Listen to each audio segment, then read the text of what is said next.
Donc en avant-première, le Centre culturel de Serbie présente ce soir la réédition du dictionnaire Kazar de Milorad Pavić par la maison d'édition Le Nouvel Attila, qui sortira le 15 octobre, la date de naissance de l'auteur.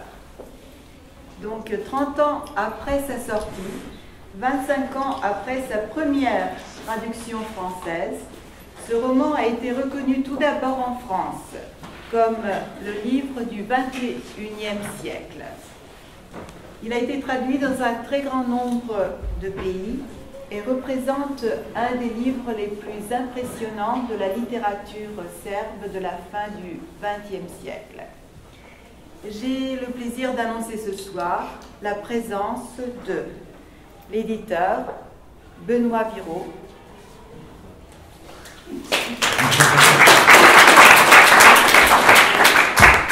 la traductrice Maria Bejanowska,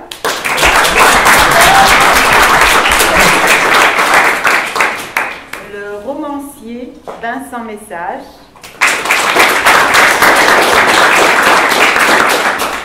Monsieur Hugues Robert de la librairie Charité,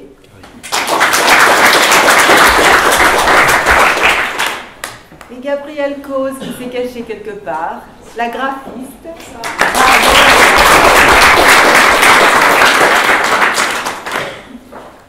Donc, je vous souhaite de passer une très intéressante soirée littéraire en leur compagnie. Je leur laisse la place.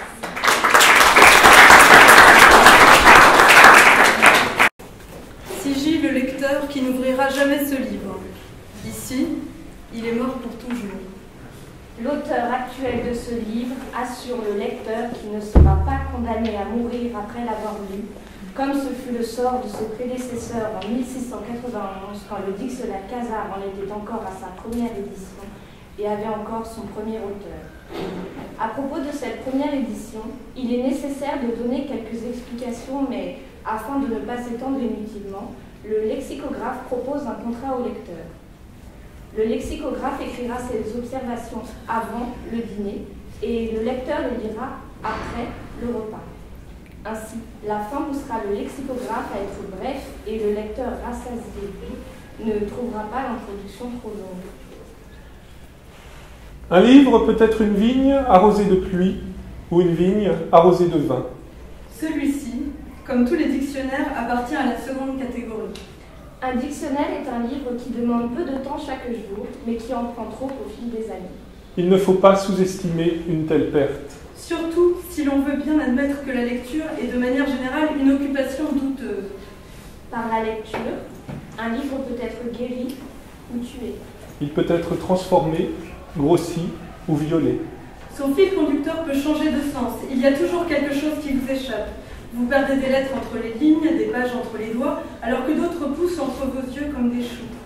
Si vous le laissez de côté, vous risquez de le retrouver le lendemain comme un poêle éteint sur lequel aucun dîner chaud ne vous attend plus. De surcroît, aujourd'hui, l'homme ne dispose pas de temps de solitude qu'il puisse lire, sans dommage, les livres et aussi les dictionnaires.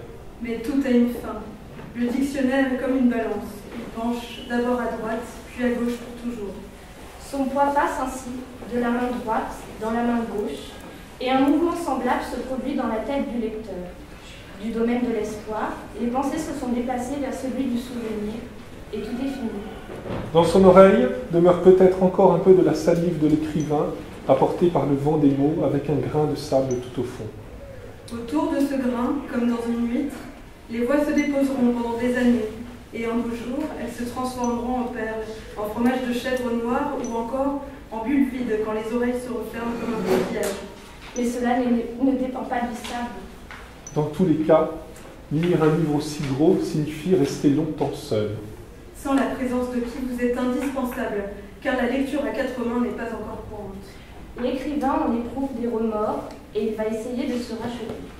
Que la belle personne, aux yeux mobiles et aux cheveux paresseux, qui se sentira seule en lisant ce dictionnaire et en courant à travers sa peur comme à travers une chambre, procède de la manière suivante.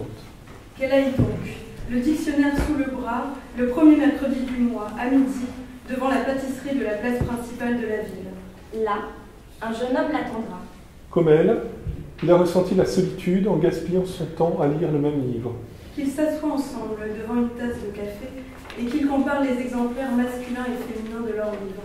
Ils sont différents. Lorsqu'ils compareront le bref passage de la dernière lettre du docteur Dorothea Schulz, imprimée en haut de la page 235 dans l'un et l'autre exemplaire, le livre formera pour eux un tout, comme un jeu de domino, et ils n'auront plus besoin de lui. Alors, qu'ils invectivent comme il se doit le lexicographe, mais qu'ils se hâtent, car ce qui va leur arriver par la suite ne concerne qu'eux, et vaut plus que toutes les lectures. Je les vois, dans une rue, poser leur repas du soir sur une boîte aux lettres et manger, enlacés, assis sur leur bicyclette. Belgrade, Regensburg, Belgrade, 1978-1983.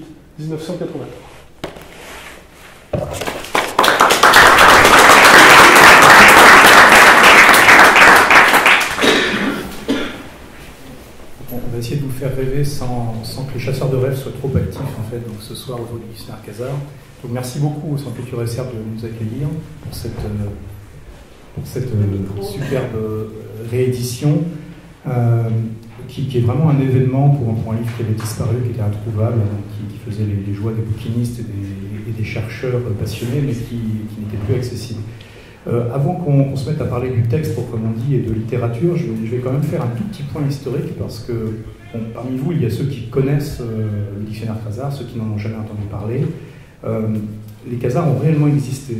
Pavlich ne les a pas inventés intégralement. Il a inventé énormément de choses, on en parlera, mais pas les Khazars eux-mêmes, qui étaient donc un peuple de la steppe qui a, pendant à peu près 4 siècles, qui s'est installé, qui s'est sédentarisé, en fait. C'était un peuple de cavaliers, mais qui s'est sédentarisé entre la mer Noire et la mer Caspienne, jusqu'à être, pendant à peu près 4 siècles, la puissance régionale dominante, et jouant un rôle de balancier politique entre l'Empire byzantin et l'islam. Et ce qui est assez étonnant, c'est que pour une époque qui est donc pas si lointaine, qui est centrée autour de l'an 800, en gros, donc à une époque où Charlemagne se fait couronner empereur d'Occident, c'est qu'on sait fort peu de choses sur les Khazars. Il y a très peu d'écrits, très peu d'archéologie, et donc c'est vrai que ce peuple est un cadeau phénoménal pour quelqu'un qui, comme Milorad Pavlich, comme Georges Borges avant lui, qui l'admirait énormément, veut travailler un matériau historique sur lequel finalement peu de choses certaines sont disponibles. Le peu qu'on sait sur les Khazars, c'est par en fait un échange de courrier en fait d'un juif espagnol qui ayant entendu parler par la rumeur de ce peuple qui, disait-on, songeait à se convertir à une religion monothéiste, donc à abandonner son paganisme pour l'une des 3 grandes religions monothéistes, voulait en savoir plus et s'est donc adressé à un juif de Salonique qui lui-même était plus proche de la mer Noire et en savait normalement un peu plus. Et c'est ce qui reste de cette correspondance qui est la seule véritable source historique de première main. Le reste, c'est essentiellement des textes islamiques. Et puis, le surnom donné à un empereur byzantin, donc Léon IV le Khazar, qui est, normalement atteste l'existence donc, de ce peuple, puisque une princesse khazare, mariée donc, pour sceller une alliance avec Byzance, a donné naissance à cet empereur. Maintenant, rien ne nous dit que ça ne voulait pas dire tout autre chose que l'empereur d'origine khazare. Peut-être que ça voulait dire, enfin je ne sais pas, je ne préfère pas ironiser sur ça, mais donc le matériau historique est extrêmement faible, et c'est la beauté, la force de Pavlich de s'être emparé en fait de ce tout petit matériau historique pour en faire un foisonnement absolument incroyable. Et donc en nous plaçant, et c'est là qu'on va ensuite démarrer, à un moment où donc les Khazars se posent cette question, il faut qu'on choisisse pour un tas de raisons qui apparaîtront dans le livre. Certaines sont vraies, certaines sont peut-être fausses, certaines sont des mensonges conscients, d'autres sont des mensonges inconscients. Il faut qu'on choisisse une religion monothéiste, laquelle? Et donc les sources autour de ce choix sont des sources hébraïques, judaïques, des sources chrétiennes, orthodoxes, byzantines, et des sources islamiques, qui sont donc présentées dans 3 livres, avec leurs 3 couleurs, qui dans, je pense que Benoît Viraud nous en dira un mot tout à l'heure, qui dans l'édition d'origine en fait étaient bien entièrement séparés, alors même qu'il y a dans chacun de ces assemblages de sources, il y a quelques paragraphes, quelques items de dictionnaire qui sont communs. Et il y a un magnifique choix qui a été fait, dont on parlera davantage tout à l'heure, qui est de provoquer en fait la lecture simultanée de ces quelques paragraphes communs pour pouvoir juger très rapidement à quel point les versions diffèrent, et à quel point ces gens ne sont pas d'accord dans ce qui s'est exactement passé à l'époque dont ton dictionnaire tente de rendre compte. Donc voilà, donc c'est vraiment un cadeau pour l'imagination et comme cela a été mentionné, ce dictionnaire Khazar, quand il est apparu, a été... alors, c'est un mot qu'on galvaude un peu de nos jours, mais à l'époque, on galvaudait moins, je pense, il y a 25 ans. C'est un ovni, c'est-à-dire que c'est un objet qui sortait de nulle part, avec peu de références, à part celle faite Borges, donc, puisque Avidge, son aveu même, considérait que Borges était le plus grand lecteur du XXe siècle. Il ne parlait pas finalement de son écriture, mais du fait que c'était un immense lecteur. Et c'est vrai que le dictionnaire Khazar est aussi une œuvre de lecteur, pour lecteur, extrêmement intense, extrêmement profus. Et j'aimerais bien demander à Maria Janowska comment s'est fait la découverte de ce texte et comment, sans vexer votre modestie, mais comment s'est fait ensuite le passage de la Serbie, qui à l'époque était encore la Yougoslavie, à la France puis au monde. Est-ce qu'on m'entend bien? Oui, il y a un bon micro. Vous m'entendez bien? Oui, vous disiez c'est un ovni. En effet, je confirme, surtout à l'époque. Donc je disais c'était un ovni, surtout quand on dit aujourd'hui, bon, on n'est pas tellement surpris. Hein, il y a eu d'autres ovnis qui sont arrivés en France. Mais à l'époque, comment je suis tombée sur ce texte tout à fait par hasard. J'ai un ami, un poète macédonien que vous connaissez, les fidèles de ce centre, Vlada Urošević, qui a participé à moult soirées ici.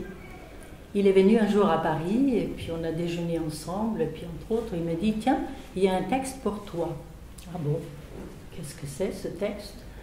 Il me dit « C'est le dictionnaire. » Je dis « Un dictionnaire? Je ne vais pas me mettre à traduire des dictionnaires maintenant. » Il m'a dit non, c'est quelque chose d'assez spécial, c'est un auteur serbe, c'est dommage, j'aurais dû te l'apporter, je suis sûre, c'est un livre pour toi. Bon, le premier séjour à Skopje, en Macédoine, je vais dans une librairie et je trouve le dictionnaire Khazar. On n'a pas ici, je l'aurais apporté pour que vous voyez l'édition, la première édition. Je l'achète et... Dans l'avion, déjà, je commence à regarder et je me disais, mais qu'est-ce que c'est que ça? Qu'est-ce que c'est? Une fois arrivée à Paris, je me dis, mais c'est quand même intéressant. Et puis, peu de temps après, en réfléchissant comme ça, je dis, je vais essayer, on ne sait jamais. Alors j'ai fait un choix, vous disiez, il y a 3 livres, le livre rouge, le livre jaune et le livre vert. J'ai choisi un extrait des 3 livres. Enfin, je me suis demandé comment je vais présenter aux éditeurs ce livre qui est vraiment bizarre. Alors à l'époque, j'étais très amie avec Alain Bosquet, dont vous avez entendu parler. Et je lui ai parlé de ce livre. Il me disait, mais c'est génial, il faut le présenter absolument. Alors ça a commencé. Eh bien, vous allez être surpris, mais j'ai beaucoup de mal à trouver un éditeur pour le dictionnaire Khazar. L'un des plus courageux, si je puis dire, c'était Yves Berger, chez Grasset, qui a entendu beaucoup parler par Alain Bosquet de ce livre. Donc, il m'a appelé, je suis allée le voir, j'ai passé au moins 1 heure dans son bureau. J'ai défendu le livre comme j'ai pu. Et il m'a regardé, il m'a dit, mais vous le défendez tellement, c'est votre mari? Je dis, non, bien du tout. Pourquoi voulez-vous que ce soit mon mari pour que je le défende comme ça? Je trouve que c'est un livre extraordinaire. Et il m'a dit, bon, écoutez, nous avons beaucoup parlé. Je ne sais pas si on va décider de le faire. Je ne peux pas prendre le risque. Mais je dis, c'est à vous de voir. On verra. Je ne vous parle pas des autres qui ont refusé, hein, les grands éditeurs. Hein. Et puis, peu de temps après, il m'appelle, il me dit, ben non, finalement, nous ne pouvons pas prendre ce risque-là. Très bien.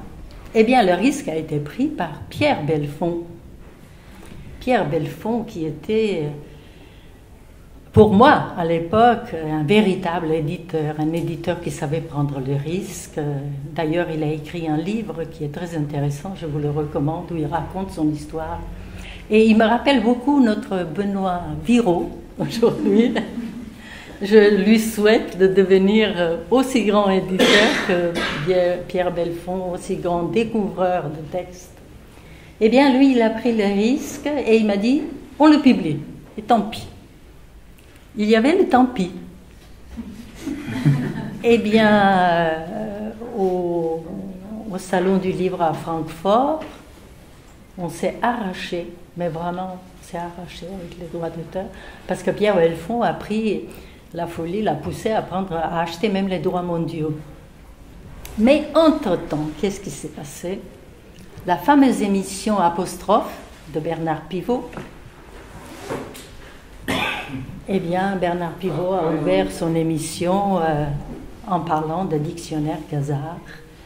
Comment il l'a eu, c'était étonnant parce que ce n'est ni moi ni Pierre Belfond qui l'avons contacté pour le dictionnaire Kazar. Il a dû se trouver un exemplaire sur sa pile de livres qu'il recevait. Et comme la couverture était assez étonnante à l'époque, il a dû se dire, tiens, je vais jeter un coup d'œil. Eh bien, c'était absolument, il en a parlé. Et qu'est-ce que je vois dans cette émission? Pavitch qui était invité, alors que je n'étais pas au courant. Mais tout était très mystérieux autour. Il y avait... Eh bien, après cette émission, le lendemain, dans les librairies, vous savez comment ça se passe, hein, dans les librairies, il y avait des piles de dictionnaires Kazar, et le dictionnaire Kazar est resté pendant presque un mois en haut des listes de best-sellers en France. Et puis évidemment, les traductions sont parties par la suite dans le monde entier. Voilà comment ça s'est passé. Et puis moi, avec mes 3 extraits, je me suis dit maintenant, il faudrait bien que je traduise le livre entier. Mais finalement, ce livre, il a 280 pages. Il n'est pas si gros que ça. Alors, ce qui est extraordinaire, déjà la dernière fois, quand j'ai rencontré Pavitch, 2 ans, je crois, 2-3 ans avant sa mort, il me disait, mais vous savez, quand j'écrivais le dictionnaire Kazar, j'avais l'impression que j'ai écrit un livre de 2000 pages. Et j'étais tout étonnée de voir qu'il n'y avait que 250, 280 pages. Et en effet, là aussi, je viens de vérifier, il y a 280 pages. Et moi aussi, j'ai eu l'impression de traduire il faut dire qu'à l'époque, j'avais sorti au moins 5 ou 6 versions. Et il n'y avait pas les ordinateurs comme aujourd'hui, c'était les Amstrad, les premiers qui sortaient. Et je me souviens que j'avais perdu des pages, parce qu'il n'avait pas de mémoire. Hein. Amstrad, c'était une boîte, tout simplement. Il y avait les disquettes, et j'en ai perdu des pages et des pages de traduction que j'étais obligée de recommencer. Enfin bref, mais c'était une jubilation de le traduire. Voilà, j'ai répondu à votre question.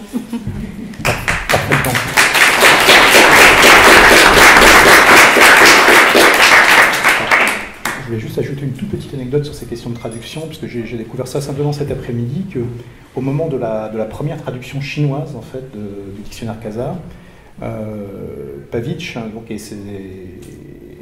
s'est aperçu à ce moment-là que ça faisait déjà 3 ans que circulait en Chine avec succès un plagiat complet du dictionnaire Kazar, sous le nom d'un auteur parfaitement chinois, qui avait trouvé que c'était vraiment super intéressant, donc avait pris le bouquin et l'avait traduit en chinois et l'avait signé.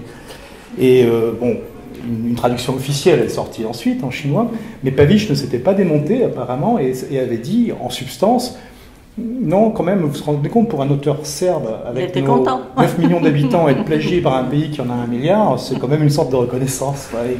Et je pense que ça donne effectivement un certain état d'esprit par rapport à ce succès énorme. Il a bien fait parce que aujourd'hui, enfin il n'y a pas très longtemps, il y a 1 mois ou 2, le livre est sorti à Shanghai chez un grand éditeur qui a sorti 3 éditions différentes, c'est-à-dire une édition de luxe, une autre édition normale et en numérique. et une édition de poche, en même temps. Alors vous voyez un peu le succès qu'il y a. Alors que Attila nous offre directement une édition de luxe au prix du poche et désormais aussi.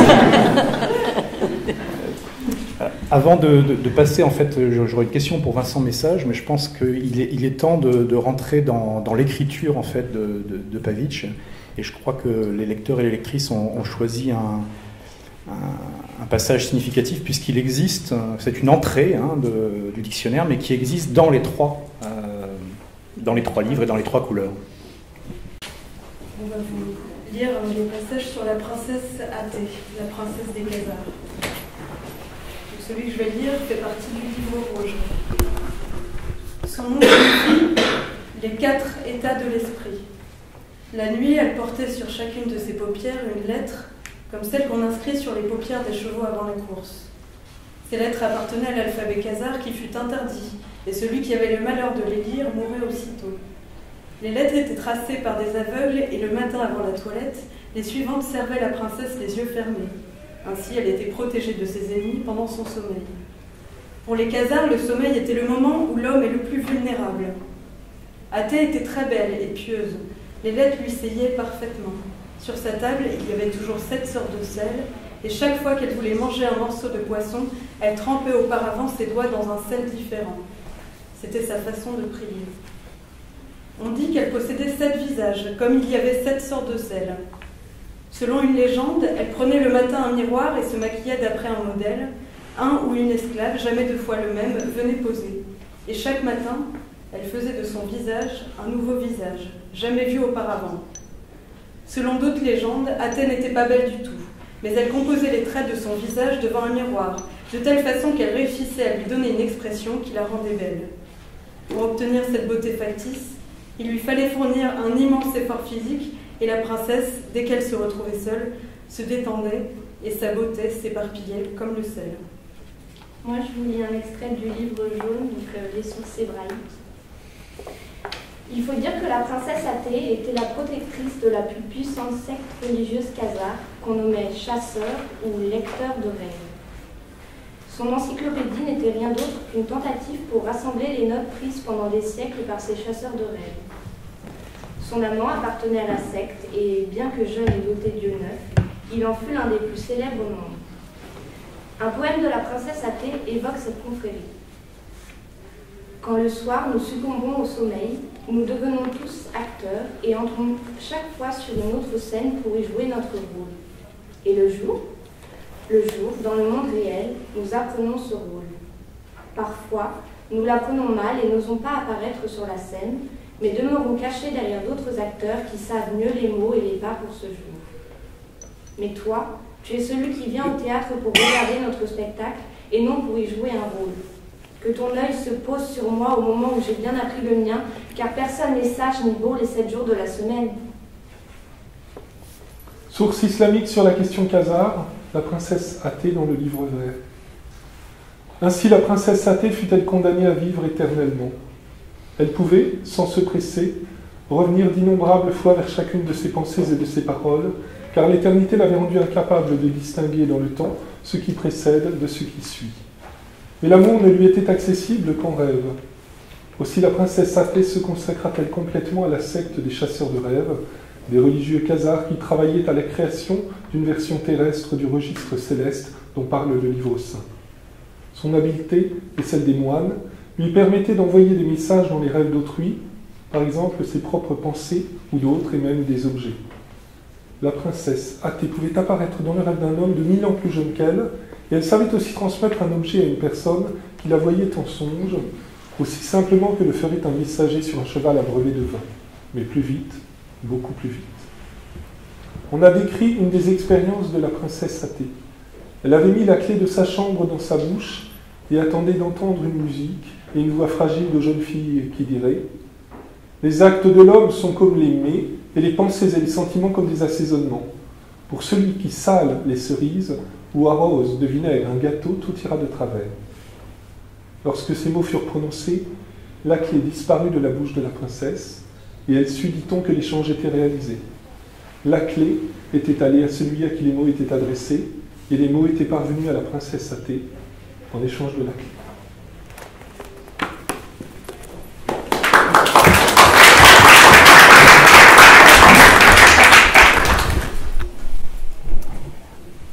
Donc voilà, enfin, je pense que ça nous donne une bonne tonalité de la manière dont ces trois livres en fait vont se répondre tout au long de l'œuvre, que ce soit des réponses directes quand l'entrée est partagée, comme dans le cas de la princesse athée, ou que ce soit effectivement des entrées qui sont spécifiques à l'un des livres, mais qui néanmoins résonnent avec toutes les autres.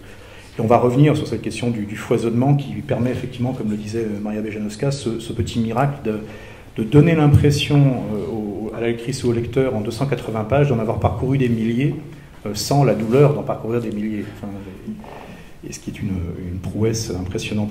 Et je voulais donc demander à Vincent Message, parce qu'on va glisser sur un terrain aussi qui est tout un sous-texte possible qui est de l'ordre politique, alors que ce n'est pas du tout un livre politique, mais Vincent donc a écrit il y a 2 ans un essai assez extraordinaire qui s'appelle Romancier pluraliste au Seuil, et qui avait choisi un certain nombre d'auteurs, dont Milorad Pavić ne faisait pas partie, pour explorer ce que pourrait être une littérature pluraliste, avec un sens politique et philosophique dans ce pluralisme. Mais Milorad Pavić était peut-être l'un des auteurs non retenus qui était le plus proche en fait de la frontière. En tout cas, c'est ce que j'ai senti à la lecture.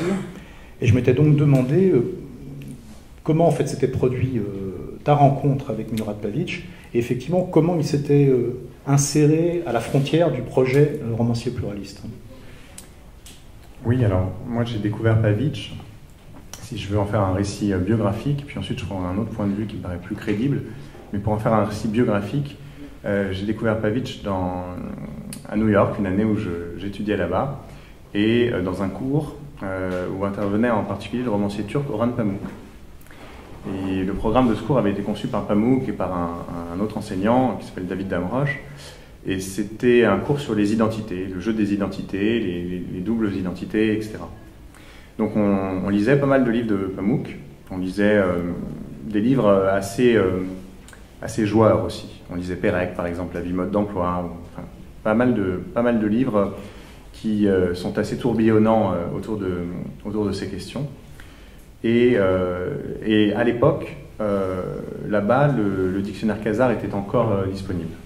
Je ne sais pas ce qu'il en est maintenant, j'espère qu'il l'est toujours. En tout cas, voilà, on est tombé dans ce livre. Il y avait dans ce cours des Serbes, il y avait dans ce cours des Croates, donc c'était pas inintéressant de ce point de vue. Je me rappelle en particulier que ces étudiantes avaient fait toute une sorte de plaidoyer pour ne pas attacher trop d'importance à lire dans la langue originale. Elle nous avait dit, et c'était un bel hommage au travail des traducteurs, lisez-nous en traduction, sinon vous ne nous lirez pas.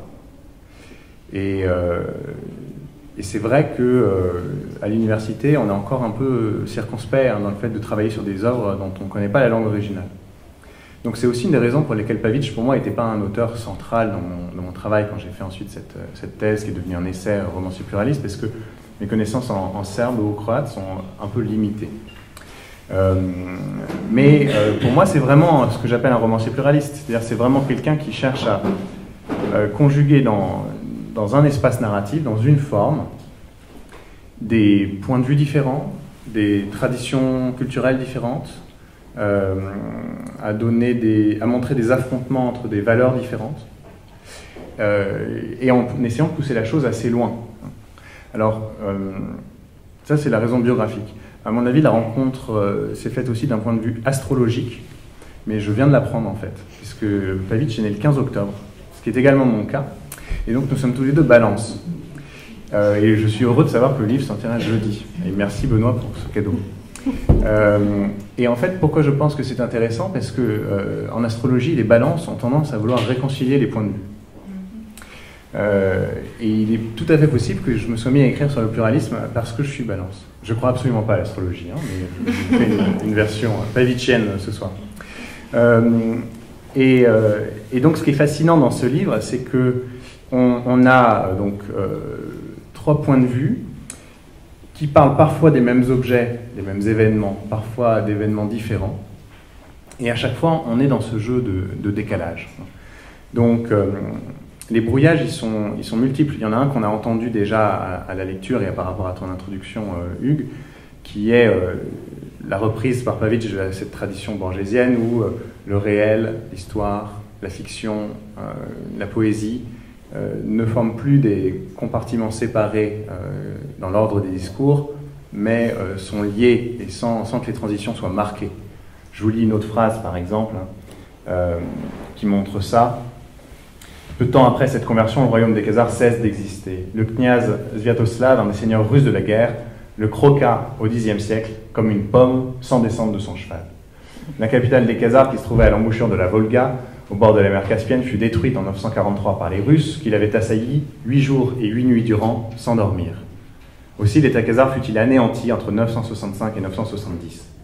Les témoins notent que les ombres des maisons de la capitale khazare subsistèrent encore longtemps après que les bâtiments furent détruits. Ces ombres flottaient dans le vent et sur les eaux de la Volga. Magnifique. C'est beau, ça. Et c'est très beau. Et donc, on a des phrases qui paraissent tirées de manuels d'histoire, et puis on a des phrases qui paraissent tirées de poèmes en prose.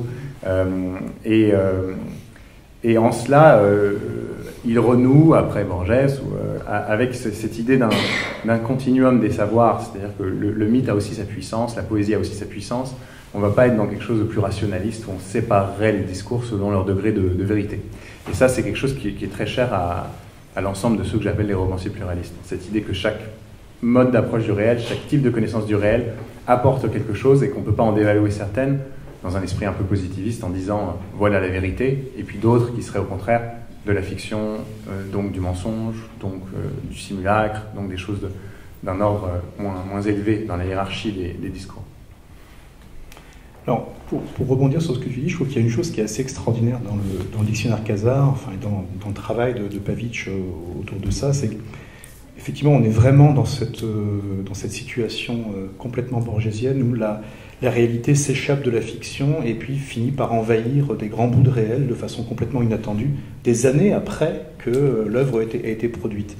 Et j'ai quelques exemples en tête que j'espère on va pouvoir discuter. Juste pour l'anecdote, par rapport à cette phrase de Pavitch, c'est vrai que le principal site archéologique qui existait, qui avait pu être attribué en fait aux Khazars par les archéologues soviétiques, les fouilles commençaient à peine quand, dans un grand revirement politique majeur, Staline, qui en début de carrière soutenait la recherche sur les Khazars parce que ça donnait de l'identité russe qui ne soit pas justement chrétienne orthodoxe, et donc c'était précieux.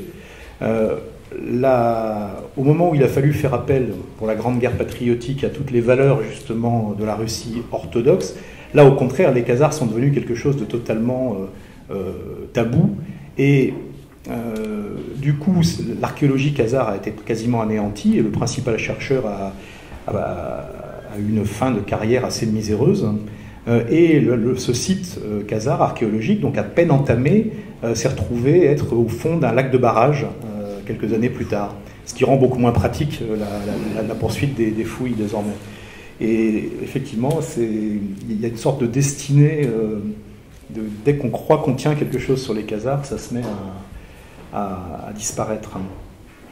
Et dans cette manière dont tu indiquais par rapport au pluralisme et à la notion d'identité que tu mentionnais au début, moi j'avais une question, parce qu'il me semble que c'est un des éléments qui pour moi est toujours resté un peu mystérieux et sur lequel on parle peu, et sans vouloir en faire une affaire d'État, mais il y a ce léger paradoxe entre un texte qui effectivement est une ouverture, est un texte d'ouverture, comme tu le disais, de mise en scène d'une polémique fictive, mais qui permet d'avoir des points de vue extrêmement forts, extrêmement puissants, extrêmement construits et extrêmement équilibrés, donc enfin balancés sur cette polémique khazare. Et ensuite, on sent qu'il y a eu une forme d'éclipse après l'éclatement de Yougoslavie, en fait, relative de Pavitch, parce que d'aucuns se sont mis à lui reprocher, effectivement, des prises de position qu'aujourd'hui on qualifierait de très nationalistes serbes, et donc de faire une sorte de relecture a posteriori du dictionnaire khazar en disant oui, mais en fait, c'est quelque chose qui s'adresse beaucoup aux Serbes. Je pense qu'un lecteur objectif dirait bah non, enfin il faut vraiment vouloir lire ça. Et donc je voulais savoir ce qu'en pensait Vincent, mais ce qu'en pensait également Maria, qui a vécu aussi cette période difficile. Oui, j'ai parlé avec Pavic de tout ça. Mais vous savez, dans son œuvre, on peut voir tout ce qu'on veut. Je crois qu'il y a beaucoup de thèses qui ont été faites dans le monde entier par des universités. Et je lui ai posé la question, et vous savez ce qu'il m'a dit? Il m'a dit, mais tant mieux qu'ils en parlent, mais on me fait des reproches alors que je ne suis pas coupable. Je crois qu'il a tout dit avec ça. C'est vrai, il a fait partie, il était membre de l'Académie serbe, mais c'est un honneur d'être académicien. Hein, nos académiciens ici, demain, s'il y a des bouleversements en France, on ne va pas s'attaquer à je ne sais pas quel académicien parce qu'il a écrit un livre dont on peut tirer tout ce qu'on veut, mais absolument tout ce qu'on veut. Donc je pense que c'est une fausse querelle. Pourquoi ça a provoqué? Sans doute parce que la cause c'était la guerre, mais Pavic n'y est pour rien, absolument pour rien. Quoi vous dire? Je crois qu'il était très malheureux, hein? Très très malheureux, parce que il ne comprenait pas et il n'y avait rien à dire. D'ailleurs, l'interview que j'ai faite avec lui pour la radio pour laquelle je travaillais, parce que j'étais journaliste, j'avais mon émission à Radio France Internationale, et on l'a faite, vous savez où? Dans les locaux de l'Académie serbe. Et c'était assez amusant, parce que c'est là que je lui ai posé toutes ces questions que certaines personnes se posaient, pas tout le monde. Je pense que les lecteurs de Dictionnaire Khazar savent l'apprécier à sa valeur. Et moi, j'ai eu beaucoup de témoignages très, très intéressants et très agréables pour moi, parce que des gens que je ne connaissais pas, mais qui me connaissaient en tant que journaliste, que je rencontrais à la maison de la radio, vous savez, dans l'ascenseur, vous rencontrez des écrivains qui montent, qui descendent, qui me connaissaient, et qui me disaient « Ah, le dictionnaire Khazar !» Vous voyez, c'est ça qui compte finalement. Alors, je voulais vous dire aussi une chose, je suis assez émue d'être ici, dans ces locaux, parce que figurez-vous, la promotion du livre Dictionnaire Khazar a eu lieu ici. C'était le 15 mars 88, ici, dans cette salle. Pavic était assis là, nous tournions le dos à la place Beaubourg. La salle était comble. C'était une très très belle soirée. Et on ne l'a pas fait exprès, puisque vous n'étiez pas au courant. Je crois que c'était important d'évacuer en effet ce mauvais procès ou ce procès d'intention qui a pu être fait à Pavic, oui. Et de revenir en revanche sur le fait que le texte lui-même est, Vincent va nous en dire plus, mais pluraliste, mais illustre d'une certaine façon aussi un certain nombre de risques de crispation identitaire.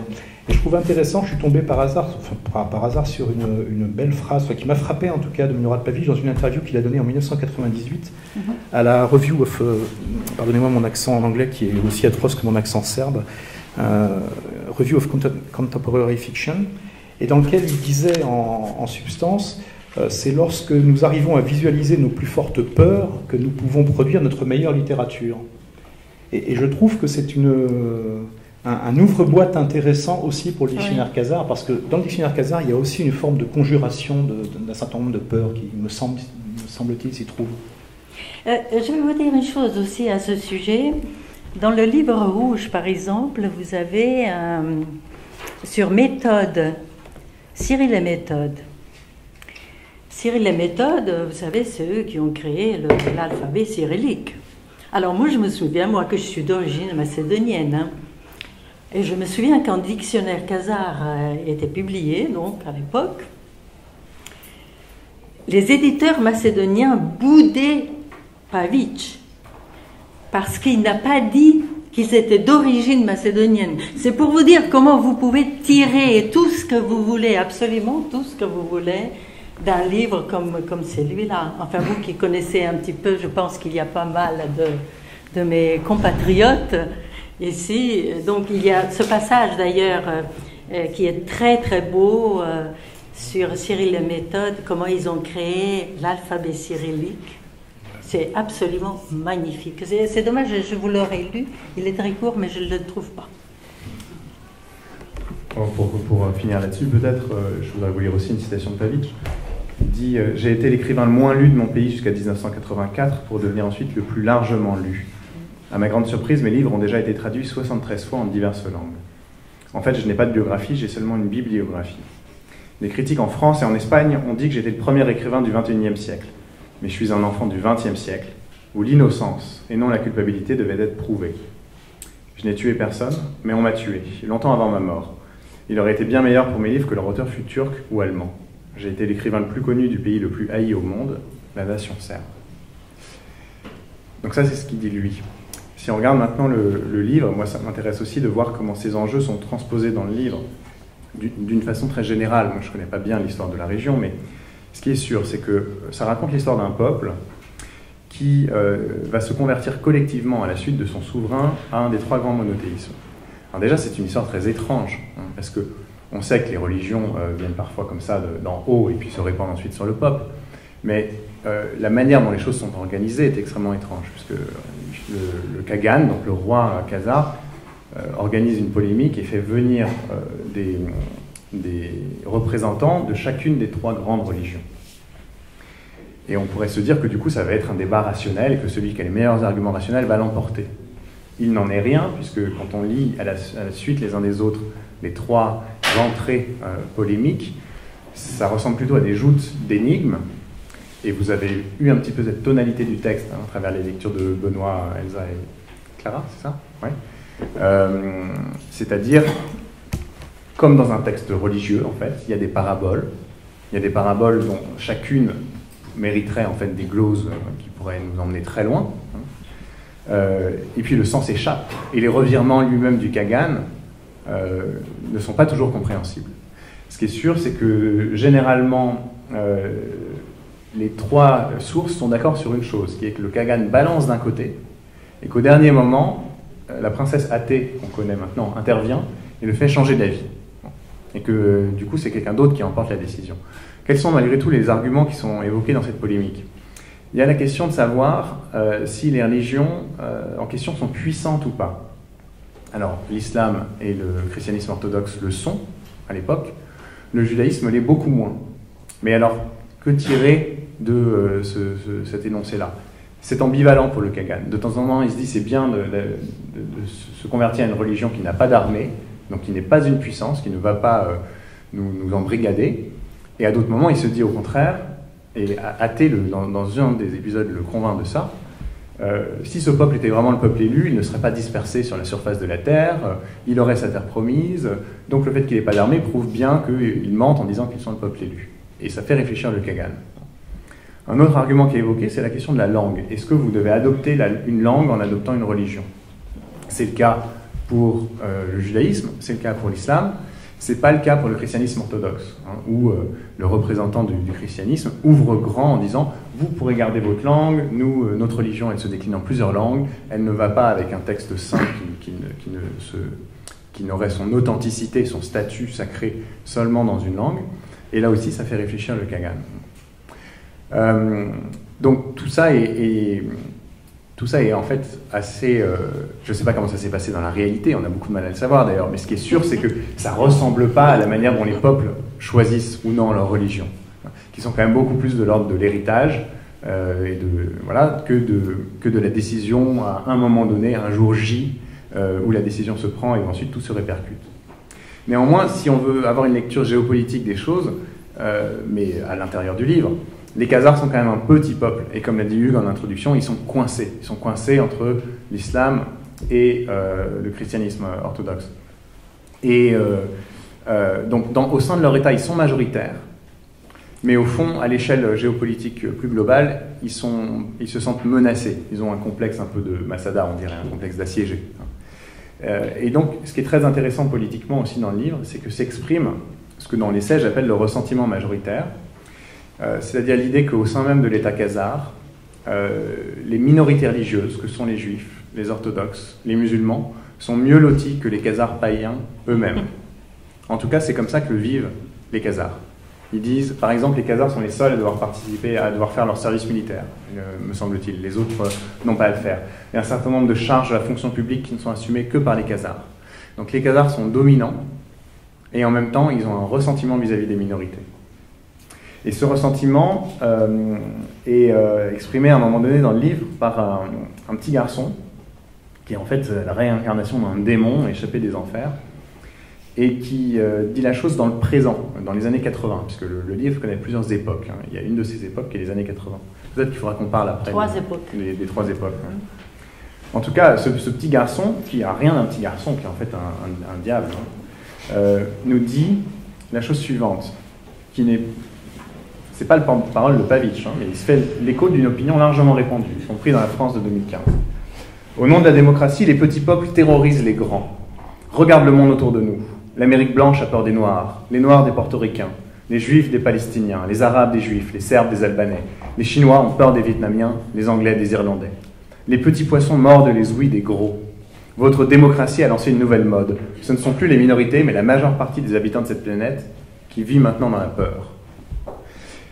Alors ça, c'est quand même une citation intéressante. Et ce dont elle témoigne, c'est la crispation à un moment donné d'une majorité autour de son identité. C'est-à-dire l'idée que, il n'y a pas besoin que je souligne les sous-textes français, mais vous les voyez, hein, on peut être 90% d'une population et se dire qu'on va se faire manger par les 10% restants. C'est quand même très, très intéressant. Oui. Je vais faire un tout petit détour historique et je pense que c'est vraiment pas grave parce qu'en fait à l'échelle du roman c'est un spoiler hein, puisque c'est ce qui s'est réellement passé en tout cas d'après la recherche historique.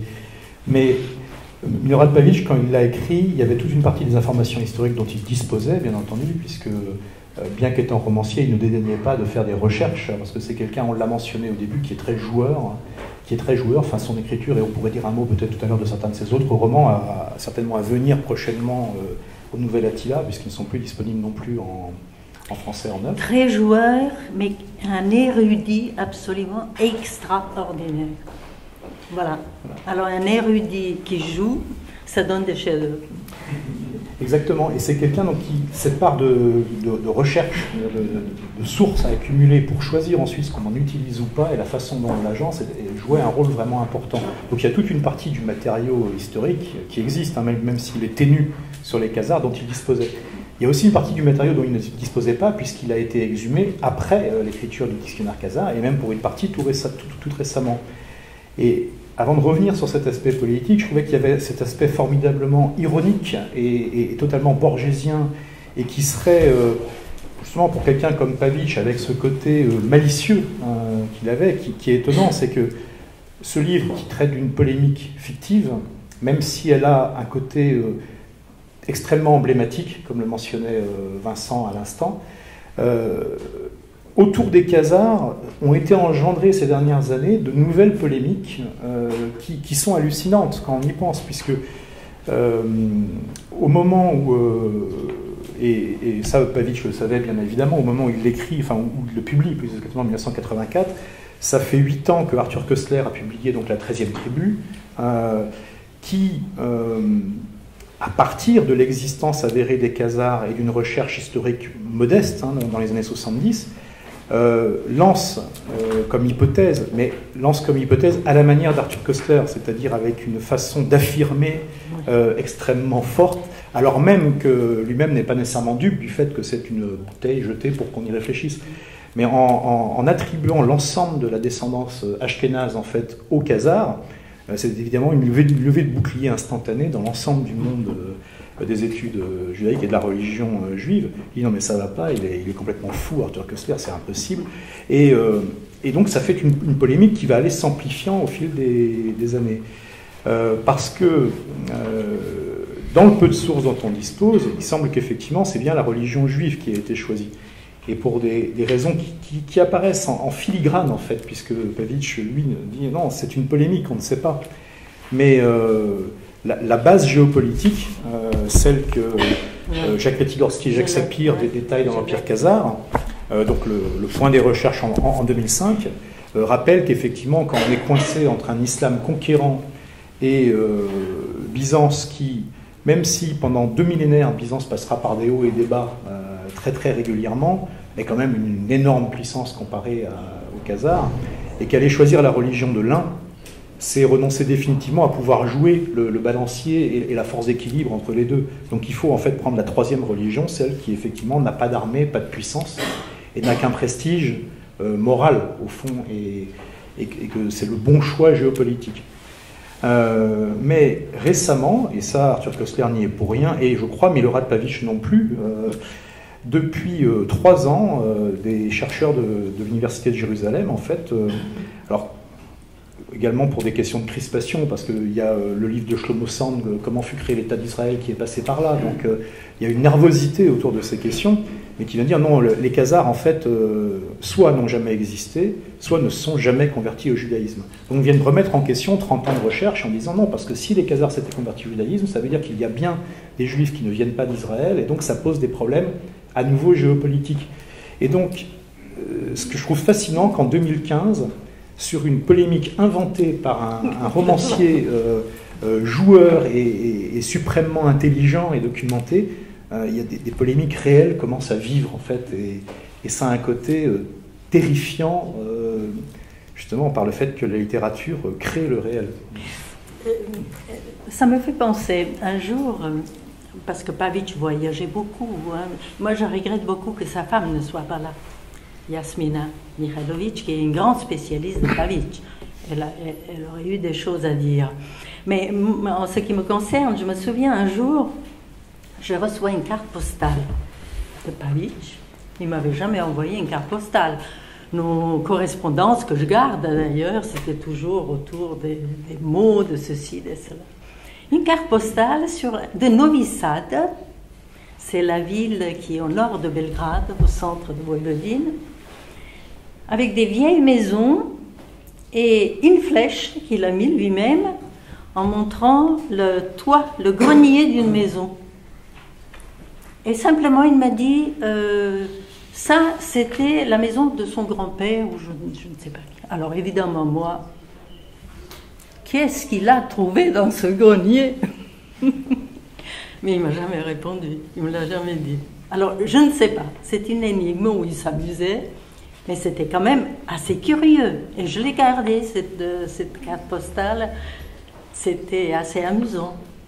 Moi, je suis persuadée qu'il a dû trouver... Bon, Pavich était quand même professeur d'université, un grand spécialiste de l'époque baroque, etc., qui avait une documentation extraordinaire sur laquelle il a brodé, parce que c'est ça le talent de Pavich. Il y a tous ces autres livres, là on parle de dictionnaire khazar, mais il y en a un d'ailleurs que Benoît va publier sans doute l'année prochaine, qui est très différent,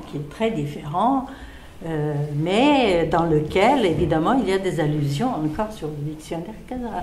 Mais c'est perpétuel, d'ailleurs, chez Pavich. Il joue sans arrêt d'un livre à l'autre. Et finalement, il faut posséder tous ces livres pour peut-être, parce que là, il n'écrira plus, c'est fini. Moi, j'ai son dernier roman qui s'appelle « L'autre corps », et je pense que c'est son testament, qui est absolument... Mais bon... Chaque chose en son temps. Il n'est pas capable d'écrire depuis la tombe. Ben non, mais il y est quand même déjà en étant mort. Il a déjà prévu les choses. C'est ça qui est étonnant chez lui.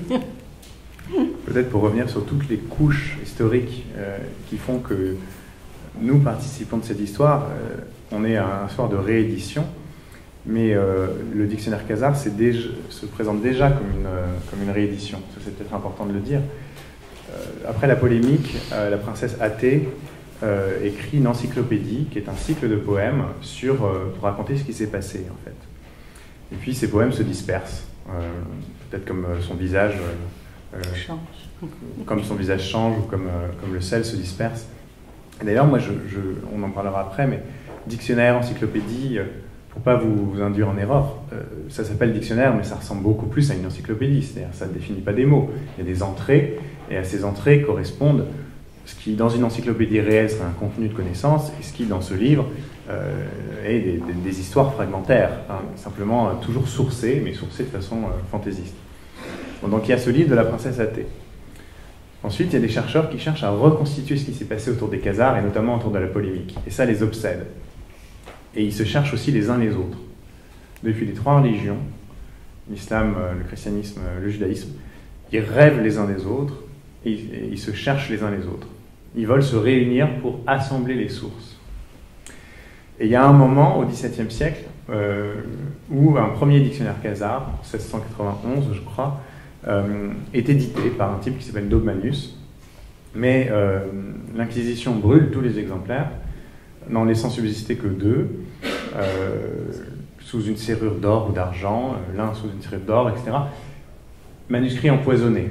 Il y en a un, on meurt quand on le lit. D'où la première phrase de la soirée, Sigi le lecteur. Alors, il y a Sigi le lecteur qui n'ouvrira jamais ce livre, c'est ça? Bon, ça c'est déjà très joueur, c'est à partir du moment où vous avez ouvert le livre, vous n'êtes plus le lecteur qui ouvrira, qui n'aura jamais ouvert ce livre. Et puis, il y a aussi ce qui a été lu tout à l'heure, donc relisons-le ensemble avec un nouveau sens. L'auteur actuel de ce livre assure le lecteur qu'il ne sera pas condamné à mourir après l'avoir lu, comme ce fut le sort de ses prédécesseurs en 1691, quand le dictionnaire khazar en était encore à sa première édition et avait encore son premier auteur. Voilà. Donc, on a une tradition littéraire qui est assez riche autour de ça. On a celle d'abord du manuscrit trouvé, c'est-à-dire d'un livre qui s'est dispersé. Les fragments de l'édition de Dobmanus se sont dispersés notamment, enfin il y en a un des deux exemplaires subsistants qui a disparu parce qu'un type les utilisait pour absorber le gras de sa soupe le soir avant de manger sa soupe. Et donc feuillet après feuillet, il a consommé comme ça le dictionnaire. Donc un manuscrit qui s'est perdu et qu'il faut rassembler. Et par ailleurs, on a un manuscrit empoisonné. À la fin des années 80, manuscrit empoisonné, grand succès littéraire, on pense au Nom de la rose d'Umberto Eco, et il y a pas mal de points communs entre les deux auteurs. Leur érudition phénoménale, leur aspect très joueur, leur capacité à brouiller les pistes, à mêler le vrai et le faux. Leur admiration l'un pour l'autre. Leur admiration l'un pour l'autre, leur admiration commune pour Borges, il y a pas mal de choses. Et donc voilà, autrement dit, en faisant une deuxième édition d'un livre qui se présente lui-même comme une deuxième édition, on continue de décliner comme ça les couches. Et donc, il y a trois moments importants dans le livre, celui de la polémique, donc vers 800, celui de l'édition de Dobmanus, dont je viens de vous parler, 1691, et puis les années 80. Et dans les années 80, de nouveau, des chercheurs sur la question khazar, issus eux aussi des trois mondes, il y a une obsession pour le livre 3 dans ce livre, issus eux aussi des trois mondes, essayent de se réunir. Qu'est-ce qui se passe quand ces différents chercheurs essayent de se réunir? À chaque fois, ça rate. La rencontre entre les trois points de vue, c'est-à-dire les trois religions, les trois visions du monde, qui pourraient aboutir à une explication, peut-être, rate. Il y a des gens qui empêchent ces rencontres, en tuant les uns et les autres, en les éloignant les uns des autres, etc. Et ces gens sont explicitement présentés comme des démons échappés des enfers, de chaque enfer. Donc il y a trois démons aussi, dont le petit garçon dont je vous ai lu tout à l'heure une phrase. Il y a un des démons se justifie comme ça, il se justifie de faire rater les rencontres entre musulmans, juifs et chrétiens comme ça, en disant il faut faire rater ces rencontres, car ceux qui se haïssent ne causent aucune difficulté ici-bas. Ils se ressemblent toujours. Les ennemis sont toujours identiques, ou le deviennent avec le temps, sinon ils ne seraient pas ennemis. Ceux qui sont vraiment différents les uns des autres représentent le plus grand danger. Ils s'efforcent de se connaître, car les différences ne les dérangent pas.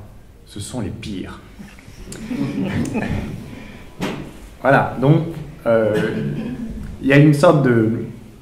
Le livre pose en idéal une réconciliation des points de vue, et une confrontation des sources, et en même temps, pour des raisons transcendantes, surnaturelles, etc., à chaque fois, ce moment n'arrive pas, il rate.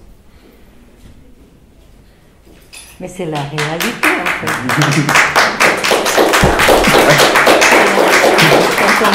Quand on voit ce qui se passe dans le monde aujourd'hui, c'est exactement ça. Je crois que c'est une des magies peut-être les plus fortes de Pavich d'arriver à inclure, et on l'a dit, sous une forme au fond extrêmement ramassée, hein, qui donne la perception de la profusion, du foisonnement, mais qui arrive à en fait proposer une forme de programme politique et métaphysique extrêmement fort, avec de la mise en abîme, et comme tu le mentionnes, avec un côté d'échec qui n'est pas nécessairement annoncé, mais qui se produit fatalement. Donc qui en fait une œuvre qui est vertigineuse au plan de la pensée, alors même que c'est pas du tout un essai, c'est pas du tout une œuvre philosophique, en tout cas c'est pas du tout comme ça qu'elle souhaite se présenter, et qui en même temps utilise toutes les ressources du langage et de la narration, et vraiment fait une mobilisation générale en permanence, puisqu'on va y trouver, et on l'a entendu dans les extraits, aussi bien des ressources carrément fantastiques, donc de l'ordre du conte, de la fable, de la légende extraordinaire, mais également donc, du travail de chercheur, des choses très très doctes, de l'analyse linguistique, des recherches historiques, enfin, donc toute une mobilisation de la science la plus rationnelle, et tout ça venant s'agiter, animé par des esprits qui veulent convaincre les autres, et qui passent près de cette conviction à certains moments. Il y a de l'échange qui se produit, il y a une surface de contact, mais qui effectivement, à la fin, fait que chacun retourne dans son coin, probablement changé ou transformé, et il y a beaucoup d'exemples de personnages dont la participation à l'ensemble de Quasar les a changés, leur a apporté justement quelque chose avec lequel ils repartent. Et je trouve que c'est aussi une très très belle métaphore de la littérature, enfin la plus exigeante, la plus forte, qui est celle, je pense, pour laquelle militait, peut-être pas le mot, mais en tout cas vivait Milorad Pavić. Et quand il disait, une autre phrase que j'aimais bien, qu'il disait à propos du dictionnaire Quasar, qui disait que il avait une forme d'obsession de la maison, qui est liée aussi à son histoire personnelle, à la profession de son père. Enfin, donc il disait, le dictionnaire Quasar, c'est comme une maison, mais où j'ai mis tellement de portes et tellement de fenêtres qu'elle est extrêmement ouverte et donc extrêmement dangereuse. Et je trouve que c'est quand même une des sensations qu'on... Alors, on n'a pas peur, hein, normalement, en lisant le dictionnaire Quasar, c'est pas un livre d'horreur, hein, mais il y a du danger. Enfin, il y a du danger, justement, intellectuel, métaphysique, et qui est mis en scène dans, effectivement, le fait qu'il y a du démon à l'œuvre dans le dictionnaire Quasar. Et il disait d'ailleurs, tout est vrai et tout est faux, dans le dictionnaire Quasar. Parce que souvent, on était tenté à lui dire, mais bon, non, tout est vrai et tout est faux. Alors, amusez-vous. Bah, c'est aussi important, je pense, de ce point de vue, que d'accorder une valeur à l'indécidable.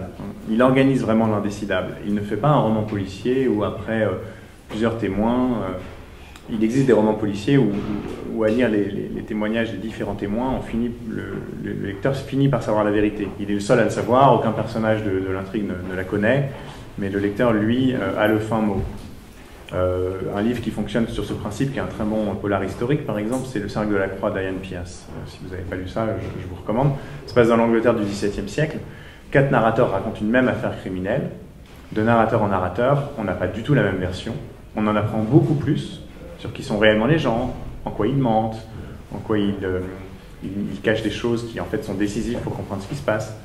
Sauf qu'au terme des 4 narrateurs, c'est moins complexe, c'est moins indécidable que ce que fait Pavić, puisque on connaît le fin mot de l'histoire. Connaître le fin mot de l'histoire a ses gratifications, mais au fond ça ressemble peut-être plus à notre réel, ce que disait Maria tout à l'heure, que de ne pas arriver à rassembler les pièces. Donc ce pouvoir n'est pas donné au lecteur du dictionnaire Quasar. Quand bien même vous lisez les 3 versions, il reste plein de zones blanches, il reste plein de choses qui ne se recoupent pas, des pièces de puzzle qui ne vont pas vraiment ensemble. Vous allez les garder les unes à côté des autres devant vous, mais elles ne vont pas s'assembler. Là où il est encore joueur, c'est pareil, ça a été mentionné dans les lectures, mais redisons-le peut-être, c'est que ce livre existe en 2 exemplaires différents. Il y a des exemplaires masculins et des exemplaires féminins. C'est un beau casse-tête pour les éditeurs qui doivent faire circuler, mettre en circulation 2 types d'exemplaires. Et d'où l'idée de ce dernier mot qui a été lu tout à l'heure, où une fois qu'on a passé du temps dans le livre, il faut aller devant la pâtisserie de la place principale de la ville pour trouver le garçon ou la fille. C'est un peu hétérocentré quand même, mais pour trouver le garçon ou la fille qui a l'autre exemplaire. Alors je crois qu'il existe aussi des versions androgynes du coup du livre dans certains pays. Et évidemment là aussi c'est trompeur, c'est-à-dire que moi par exemple j'avais un exemplaire féminin quand j'ai acheté le livre en français. Donc déjà à l'époque c'était une quête, parce que autant vous dire que quand c'était indisponible, vous aviez déjà l'impression de vivre un peu l'histoire du dictionnaire Khazar pour vous le procurer. Là vous avez la partie facile, le jeu de piste commence, il suffit de... masculin. Voilà. Et ben voilà, je les mets ensemble comme ça. Mais donc on pouvait se dire qu'est-ce que ça change. Il y a un paragraphe qui change, mais ce paragraphe ne va pas vous donner une clé supplémentaire ou vous délivrer d'une anxiété. Ce paragraphe va redoubler les énigmes, paraître insignifiant, inoffensif, et pourtant il vient encore insérer une autre différence. Donc il est joueur à vraiment plein de niveaux. Et c'est pour ça que je disais tout à l'heure des critiques français et espagnols parlent du premier auteur du XXIe siècle. Ce qui est vrai, c'est que ça ressemble à un livre qui connaît déjà Internet, par exemple. Dans la rupture de la linéarité, dans la multiplicité des points d'entrée, c'est plein d'hypertextes. Dans le fait qu'au fond, mais il était fou, il assume le fait qu'on n'ira pas tout. C'est pas un livre que vous allez lire de la première à la dernière page. En tout cas, peu de lecteurs, à mon avis, en ont cette expérience-là. Peut-être qu'en traduire, ça vaut mieux. Mais il y a plein de manières de vivre le livre. Autrement dit, vous n'en aurez pas la même expérience. Il y a eu des adaptations théâtrales. Je pense que ce serait pas mal. Dire un mot, oui, tout à fait. Est-ce qu'Emmanuel est là? Ah, elle est là. Donc, je voulais dire, excusez-moi, vous parliez de puzzle. Oui. Alors, vous savez que ce livre n'est pas du tout pareil en anglais, ou en hébreu, ou en allemand. Pourquoi? Parce que l'alphabet, ça change. Donc, les entrées dans ce dictionnaire changent de place. Donc, le livre ne se termine pas de la même façon. Il est complètement différent. En serbe, l'original, il se termine d'une façon, mais pas de la même façon en français. Mais ça, il me semble qu'il l'avait indiqué plusieurs fois, et je pense sans aucune coquetterie, parce que ça arrive. Certains auteurs disent oui, mon livre peut s'aborder de plein de façons différentes, et en fait, ce n'est pas vrai. Mais je crois que là, c'était complètement vrai. Ah, mais chez lui, de toute façon, comme il dit, vous pouvez le lire, depuis la fin vers le début, vous sautez d'un côté à l'autre, comme vous voulez, et vous arrivez au même résultat. Alors, ce que vous comprendrez, ça, je ne sais pas, parce que moi, aujourd'hui, je l'ai relu d'une façon linéaire, une fois de plus cet été, et je suis ressortie, mais vraiment en me posant 1000 questions.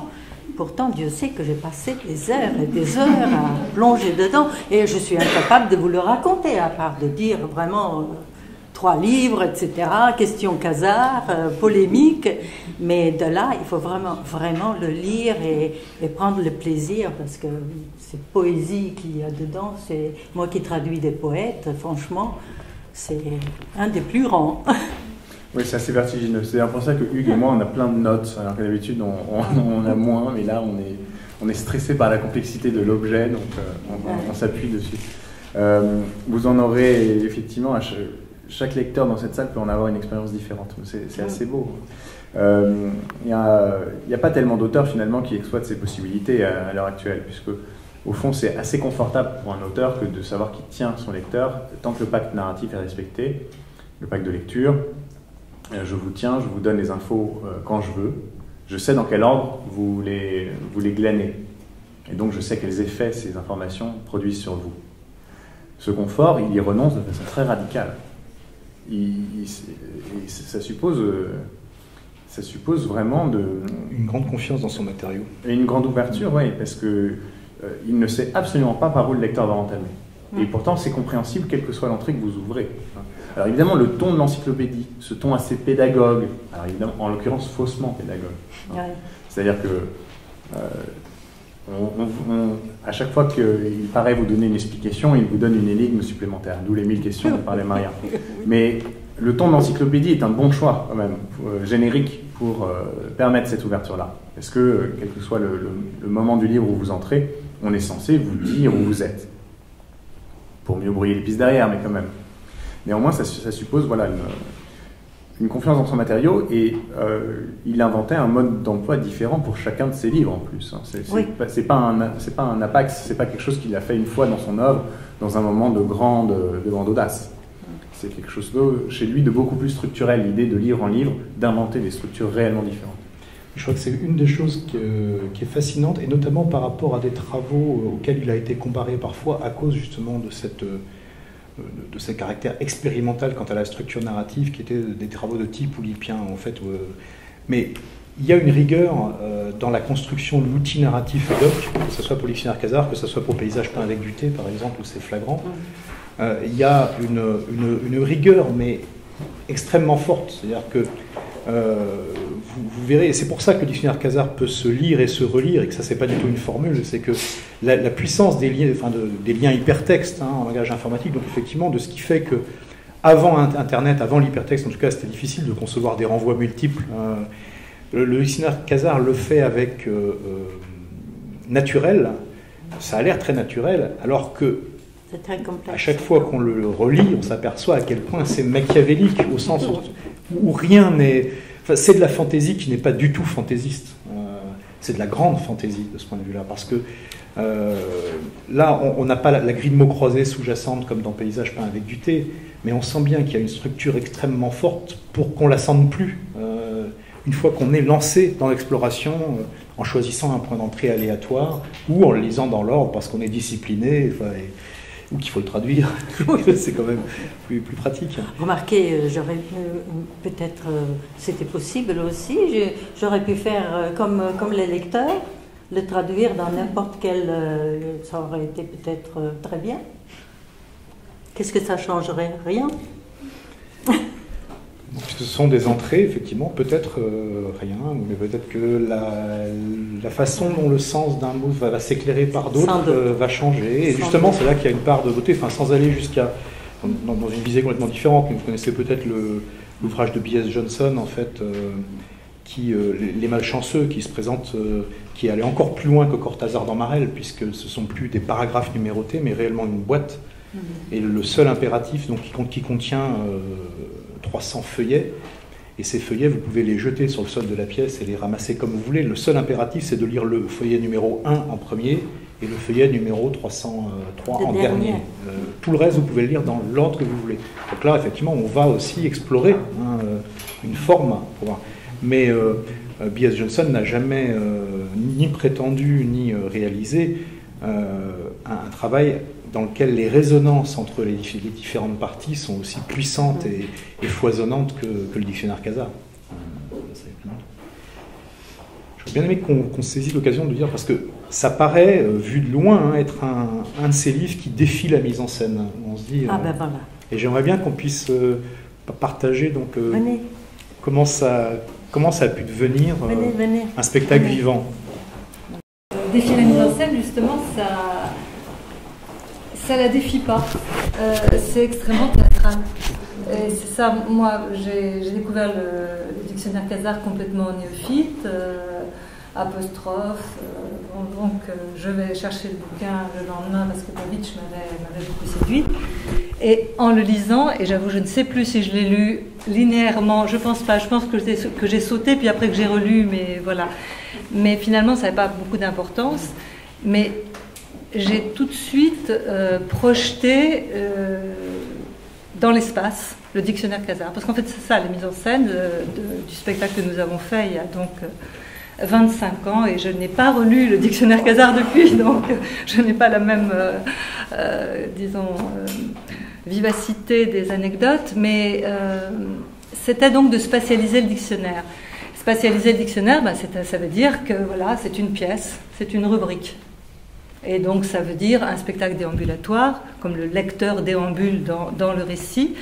Ça veut dire des scènes isolées, comme une rubrique, mais aussi des scènes transversales, comme la polémique Casar, comme des personnages transversaux également, athées, les 3 athées, nous avions 3 athées, mais il y avait aussi une vieille athée, c'est-à-dire athée se démultipliait puisqu'elle a tous les visages, et en même temps elle était le fil conducteur. Donc c'est à la fois avec pas mal de comédiens, c'est vrai, mais surtout beaucoup de personnages qui venaient circuler dans des lieux qui représentaient des rubriques. Je ne sais pas si je suis très claire. Et chaque groupe de spectateurs, parce que donc ils étaient guidés par des chasseurs de rêves, c'est-à-dire des conteurs qui avaient dans leur besace tout autant de petites rubriques, les rubriques annexes, parce qu'il fallait gérer en même temps les transports de groupes, puisqu'évidemment ça veut dire un grand espace, ça veut dire on a fait ça dans des châteaux, ce serait quand même important que je le dise, c'est-à-dire qu'il fallait pouvoir déambuler. Donc on avait des groupes, combien? On avait 5 groupes. Philippe était mon assistant sur ce et il est ma mémoire, à vrai dire. On avait 5 chasseurs de grève qui emmenaient chacun un groupe de 15 à 17 personnes. Vous voyez que ce n'était pas beaucoup de public à chaque fois. Au total, il a été monté 35 scènes. Donc ça veut dire un lieu qui puisse avoir 35 lieux de jeu. Par lieu de jeu, ça peut être une grande pièce, comme ça peut être un réduit. Un réduit, comme ça peut être un palier, comme ça peut être juste le fait de tourner derrière un mur. Et dans les quantités, il a été monté pratiquement 9 heures de spectacle, sachant que sur ces 9 heures de spectacle, tout le monde ne voyait pas tout, et qu'au total, le spectacle lui-même faisait 6 heures. Voilà. Donc les gens ensuite étaient un peu sur une fin en se disant j'ai vu ça, t'as vu ça, t'as pas vu ça, j'ai vu ça, ah bon, qu'est-ce que... Ce qui emmenait les gens ensuite à des causeries pendant 2 heures, 2 heures et demie après. Oui, parce qu'en fait chaque groupe ne voyait que 2 versions. Nous considérions qu'effectivement il restait toujours une incomplétude, et ça faisait aussi partie du jeu. Et donc effectivement, même s'ils voyaient forcément des personnages des autres versions, puisqu'il y a toujours ces personnages transversaux, ils ne voyaient en termes de rubriques que deux versions. Cela étant, il y avait les grands moments, la polémique Khazar, qui venait rassembler tous les publics, qui se redéployaient. Donc ça faisait une respiration dans les lieux, puisque les groupes circulaient. Donc les chasseurs de rêves profitaient de ces circulations pour les abreuver d'anecdotes diverses et variées, donc de petites rubriques. Ils arrivaient dans un espace, par exemple athée chrétienne, ils suivaient donc ce qu'il se passait pour athée chrétienne, et ensuite ils repartaient et pouvaient aller directement tout d'un coup voir Moqaddasa al-Safer dans la version musulmane. Il n'y avait pas je fais d'abord la version rouge, ensuite la version... Non, tout était démultiplié de cette façon-là. Mais au final, parce qu'à ce moment-là, non seulement il n'y avait pas Internet, mais il n'y avait pas les ordinateurs, donc on n'avait pas Excel. Et donc, en termes comment dire, de plan, je dois dire que c'était aussi fou que le dictionnaire, parce que ça supposait donc de chronométrer toutes les circulations, puisqu'il fallait arriver à temps, puisque tout ça ne se faisait sans arrêt. Enfin, on n'était pas en train de se dire, bon, il est l'heure maintenant. Le public suivait d'une pièce à l'autre. Voilà, c'est ça qui était absolument. Donc les groupes ne devaient pas se rencontrer, ou très peu, enfin se croiser à la limite, mais pas se bouchonner. Et c'est pour ça que les chasseurs de rêves étaient des conteurs, puisqu'ils permettaient de faire cette espèce de réajuster les temps. Et donc à la fin, chacun avait vu 2 versions, et on divisait quand même, c'était la moindre des choses, à la fin, pour la scène finale de Kingston, du procès. Donc on divisait les hommes et les femmes, bien entendu. Ce qui était la partie d'ailleurs la plus dure pour signifier à un couple qui vient au théâtre que c'est le moment de se séparer. Je ne sais pas pourquoi, mais il faut vraiment beaucoup de diplomatie. Mais bon, et donc à la fin, effectivement, bien après, il y avait un pot, qui permettait aux gens d'échanger ce qu'ils avaient vu. Et bien que le spectacle était très très long quand même, ils avaient mangé quand même, on les avait nourris dans une taverne Khazar.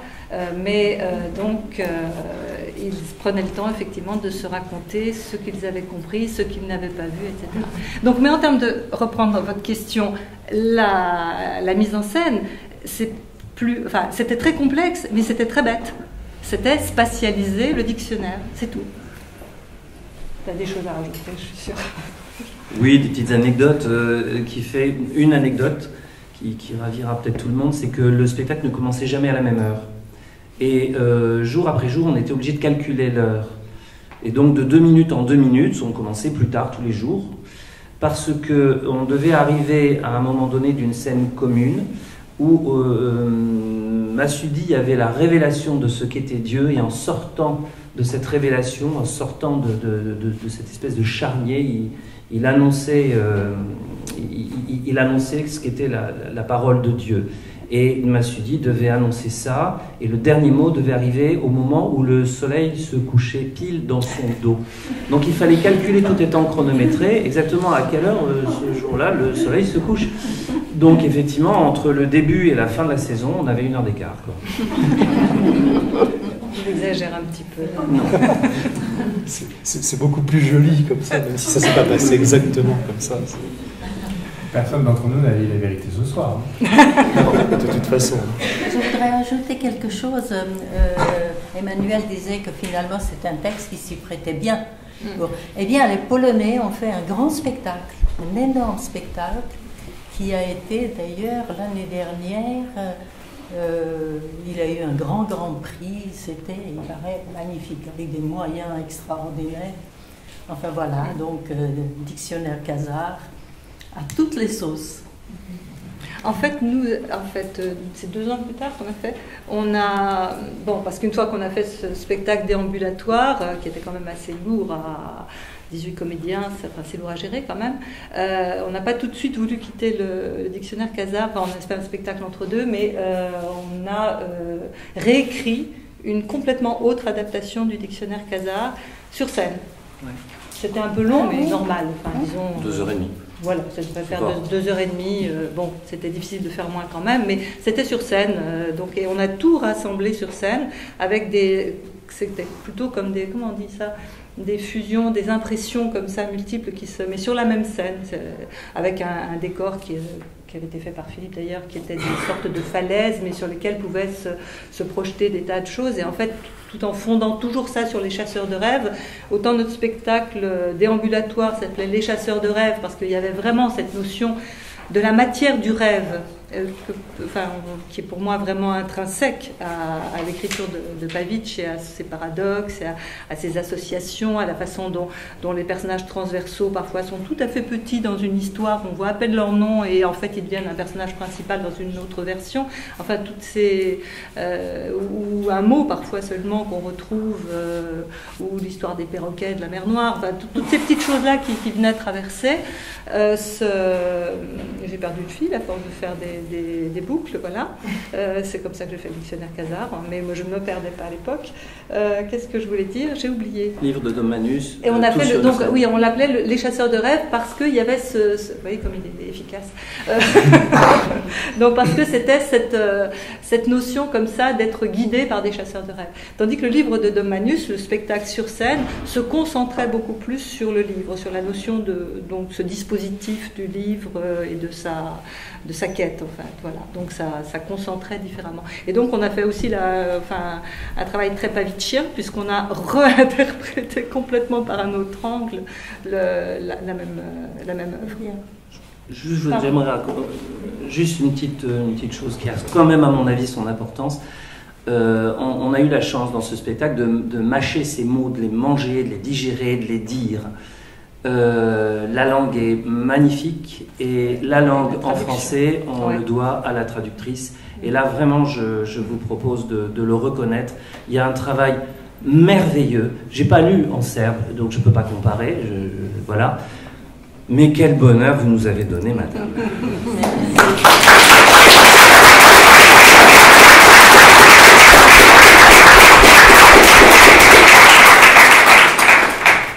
On parlait de spatialisation, et peut-être, parce qu'on approche de plus très loin de l'heure de conclusion qu'on s'était donnée, un autre aspect de la spatialisation, et je sais que c'est particulièrement important pour le nouvel Attila, en tant qu'éditeur, c'est la conception graphique et physique en fait, de l'ouvrage. Donc peut-être que Benoît Viraud aurait pu nous en dire un mot sur certains des choix qui ont été faits, des options, et du fait que moi je reconnais que quand j'ai vu arriver d'abord sous forme d'ébauche, d'esquisse, de photos, l'objet, et ensuite quand je l'ai tenu dans mes mains, quel que soit l'attachement réel que j'avais pour les 2 tomes masculins et féminins de Belfond il y a quelques années, je dirais il n'y a pas de photo en tant qu'objet. Celui-ci est quand même quelque chose d'assez extraordinaire. Oui, alors je ne sais pas J'aime beaucoup, en tant qu'éditeur, jouer avec les nerfs du lecteur, et j'affectionne particulièrement les écrivains qui me le permettent, et ils ne sont pas nombreux. Pour être très attiré en tant que lecteur par les Oulipiens se sont plutôt fixés des modes d'emploi pour écrire, et Pavitch fait partie de ceux qui fixent et affichent des modes d'emploi pour lire, comme Raymond Roussel, qui permettait à ses lecteurs de commencer directement ses romans au chapitre 11, ou alors de ne lire que le contenu des parenthèses, dans le Kousselous et dans la Fiction d'Afrique. Ou comme Cortázar, qui propose effectivement de lire Marel dans un ordre linéaire, ou dans un ordre à la manière des livres dont vous êtes le héros. Et du coup, au moment d'établir, c'est quelque chose qu'on oserait à peine faire pour la première édition d'un texte, parce qu'on a une espèce de responsabilité quand on fait découvrir un inédit au lecteur. Mais le bonheur de faire des rééditions, c'est que vraiment là, on peut se donner toutes les libertés, puisqu'il y a une édition de référence qui existe, dans laquelle la majeure partie du public l'a découvert, et donc s'ouvre un immense espace ludique pour mettre les mains dans le cambouis, et pour proposer, je conçois tout à fait notre travail aux graphistes et aux éditeurs, comme celui d'un metteur en scène, qui à partir d'un texte, d'un canon classique, va pouvoir proposer 1000 adaptations possibles du même texte. Et c'est très important de se dire voilà, que l'éditeur est là aussi pour laisser s'écouler une subjectivité, la sienne, celle de ses dessinateurs, celle de ses graphistes et celle de ses lecteurs. Et du coup, il y a quand même une énorme part de cette édition telle que vous la voyez aujourd'hui qui est due à la rencontre avec Gabrielle Cause et à sa propre rencontre à la fois magique et mystique sur laquelle je voudrais qu'elle revienne avec ce texte qui était quand même un premier roman. Alors en fait, moi j'ai découvert le texte alors que j'étais encore étudiante en design graphique. Et justement, tout à l'heure, vous abordiez le sujet des problématiques universelles, de rencontres des peuples, etc., ce dont parle Pavitch de manière inhérente et permanente dans tout le texte, et aussi de toute la question des hyperliens, des hypertextes, de la rencontre entre les mots et les histoires. Et alors pour l'anecdote, voilà, à ma licence, j'ai voulu travailler sur les systèmes de réseau liés à Internet et l'application qui pouvait exister en fait en littérature. Alors ce qui est drôle, c'est que je suis partie sur un ouvrage qui datait finalement avant l'ère, qui est plus ancienne que l'ère Internet. Mais j'ai trouvé particulièrement touchant la manière de raconter les trois histoires, alors en plus avec cette problématique terriblement actuelle qui l'a toujours été, mais qui l'est toujours autant, la rencontre et la confrontation entre les trois grandes visions des trois grandes religions et les trois visions du monde. Et c'est vrai que ce livre était très beau pour ça, c'est-à-dire qu'il raconte la même histoire à travers trois points de vue, parfois en nous racontant exactement la même histoire, selon trois points de vue, donc la polémique Khazar, athée, Kagan, etc., 3-4 mots comme ça. Et en même temps, chaque vision a ses particularités, son vocabulaire qui lui est propre. Et voilà, j'avais exploré un peu ce travail de maquette déjà à l'époque, lors de mes études. Dans un format encore plus exceptionnel. Un très grand format, où là, j'avais eu plus de liberté, j'avais carrément confronté les textes, les lignes venaient se chevaucher les unes sur les autres lorsqu'il y avait des cohérences entre les versions. On a dû un peu calmer le jeu pour l'édition roman, la réédition en tout cas. Mais voilà, c'est pour ça que cet objet peut-être un peu... Il faut décrire tout basiquement le principe qui est quand même la principale innovation de la maquette, qui est un principe de mise en page simultanée ou simultanéiste des chapitres communs aux trois versions, sur des pages grisées, qu'on a conçues un peu comme les pages roses du Larousse, mais là c'est les pages grises du Pavitch. Donc vous pouvez embrasser d'un même regard les versions du livre rouge, du livre vert et du livre jaune. Charge à l'œil de ne pas se tromper et de ne pas enchaîner mal à propos les différentes versions, ce qui ne saurait manquer de produire d'autres sens tout aussi fulgurants. Pour faciliter, je dis ça avec 1000 guillemets, pour faciliter la tâche du lecteur courageux qui ne sautera pas ces passages pour arriver directement à la fiction, Gabrielle a choisi une typographie spéciale par livre, dont on indique les noms au début du texte, ainsi qu'une typographie plus neutre et plus consensuelle pour les paratextes. Mais ça permet, là je vous ai montré une page vraiment commune, ça autorise du coup des choses parfois un peu aberrantes, c'est-à-dire qu'il y a une page où la première colonne est vide, puisque sur la question, là on est sur les Khazars, la version chrétienne c'est tu un petit peu plus tôt que les deux autres. Et vous avez comme ça une espèce de chorégraphie qui se bâtit sur le papier. et qui pour nous c'est une première dans le catalogue. Je dialogue beaucoup avec des amis géographes qui se sont longuement interrogés s'il pouvait y avoir une transcription de la carte de géographie en littérature, c'est-à-dire une œuvre littéraire qui embrasse comme ça, dans le même mouvement, plusieurs textes, et j'espère leur avoir fourni une clé. Et donc c'est là-dedans, c'est dans ces pages que Gabriel avait fait chevaucher les lignes d'une colonne de gauche sur les deux autres colonnes et de l'autre côté d'une colonne de droite vers les deux autres colonnes. Et puis je pense que ce livre, c'est vraiment un livre qui nous donne envie de voyager, et on a un peu conçu l'objet comme ça. C'est-à-dire que c'est presque un carnet de voyage finalement, avec cette couverture très souple, cette reliure apparente, et on a pensé à laisser de grandes marges dans lesquelles, dans les textes courants, dans lesquels sont présents des annotations, alors que Pavić appelait les sources ou les bibliographies, pour appuyer un peu les propos qu'il tenait sur certains personnages. Et voilà, l'idée, c'est de peut-être laisser au lecteur la possibilité de s'approprier le livre en annotant lui-même avec ses propres réflexions le texte au fil de la lecture. Et quand Pavić dit qu'il a construit un roman avec un maximum de portes et de fenêtres, en fait, on n'avait pas cette citation à l'esprit en bâtissant ce système d'ouverture qui rend le livre extrêmement précieux, mais aussi extrêmement fragile.